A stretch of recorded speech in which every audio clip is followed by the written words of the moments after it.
આમંત્રિત મહેમાનો, આચાર્ય શ્રી, ગુરુજનો તથા મારા વિદ્યાર્થી ભાઈઓ બહેનો, આપ સર્વેને મારા નમસ્કાર.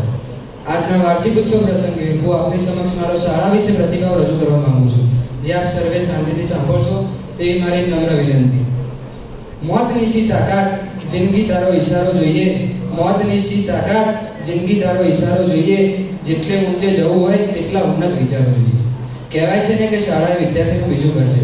પ્રાથમિક શિક્ષણથી લઈ અને માધ્યમિક શિક્ષણ તે વિદ્યાર્થી જીવન ઘડતરમાં ખૂબ જ મહત્વની ભૂમિકા ભજવતું હોય છે. ત્યારે આ શાળાની અંદર માધ્યમિક શિક્ષણ મેળવીને હાલ હું ઉચ્ચતર માધ્યમિક શિક્ષણ મેળવી રહ્યો છું. આ શાળાના તમામ શિક્ષકો મારા જેવા અનેક વિદ્યાર્થીઓના જીવન ઘડતરમાં પ્રેરણા પાત્ર બન્યા છે. કોરી પાટી જેવા મારા મન, મસ્તિષ્ક અને હૃદયની અંદર વિવિધ વિષયોના જ્ઞાનની સાથે સાથે સંસ્કારો, ઉચ્ચ વિચારો, નીતિમત્તા, પ્રાથમિકતા જેવા માનવીય મૂલ્યોનું સિંચન પણ અમારી શાળામાં થઈ રહ્યું છે. આ શાળામાં શિક્ષણ પ્રાપ્ત કરીને હું મારી જાતને ધન્યતા અનુભવું છું. આપ સર્વેને મને સાંભળ્યો તે બદલ તમારો ખૂબ ખૂબ આભાર.